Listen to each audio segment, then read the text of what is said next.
Over the past 117 years of Khilafat-e-Ahmadiyya, we have witnessed its immense blessings.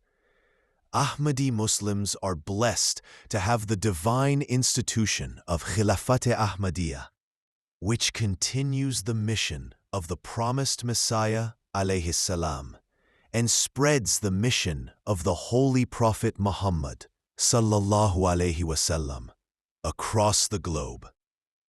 Currently, we are experiencing the blessed era of Hazrat Mirza Masroor Ahmad Ayyadahullah Ta'ala bi Nasrul Aziz, Khalifatul Masih, the head of the worldwide Ahmadiyya Muslim community.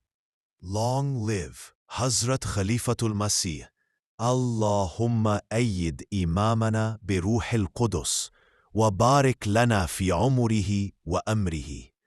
O Allah, strengthen our Imam with the Holy Spirit and bless us through his long life and command.